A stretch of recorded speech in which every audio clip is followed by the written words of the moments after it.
My breadless brother with 5 kids demanded I give him my house, and my mother disowned me when I refused. I, 29F, recently bought a house and a brand new car. I will admit I probably splurged on my house more than I should have, but growing up very poor, it has always been a dream of mine to live in a nice house. I live in the Philippines, by the way, and I worked really hard to be where I am. So much so that I underwent countless breakups because I always chose my career over boys.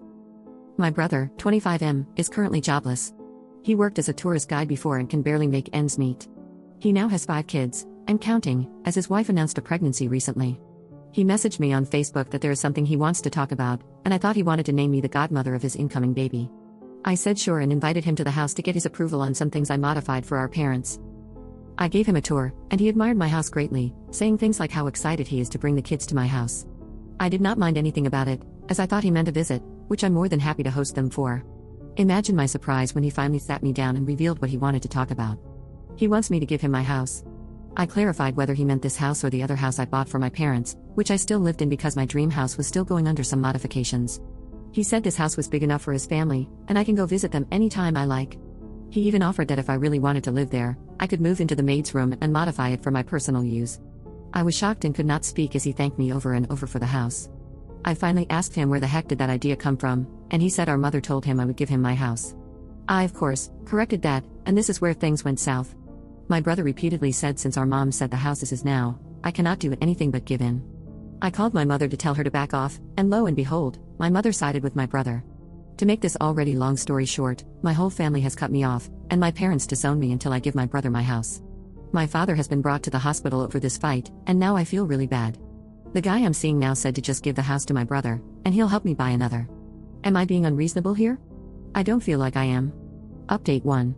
So, a lot of people have reached out to me since my original post, and a lot has happened since then. I cut my family off back in December and decided to remove my parents' access to my health plans and remove them from my insurance. Also, my mom told me I don't exist to her anymore, so I guess I won't be helping her buy a house. The reactions from our extended family were just as I expected. Most of the adults sided with my mother. My cousins expressed their support for me. I got uninvited to the family reunion I initially sponsored, and isn't that just the worst? My aunts and uncle had barricaded the gate when I arrived at my grandma's house.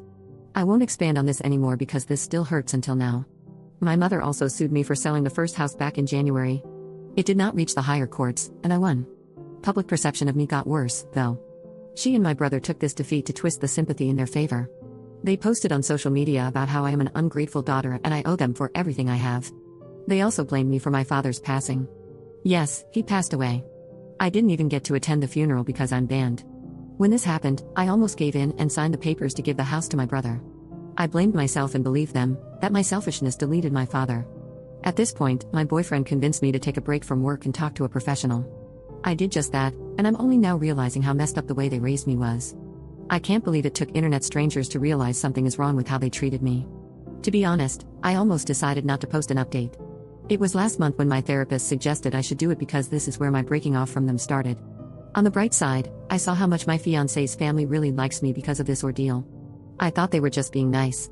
But things happened, and they supported me every step of the way, especially when my partner had to go overseas for a 1-week stay because of his job. They really took care of me and even assured me that I'm worth more than my family thinks I am. The nicest thing I ever heard in my life came from his mother.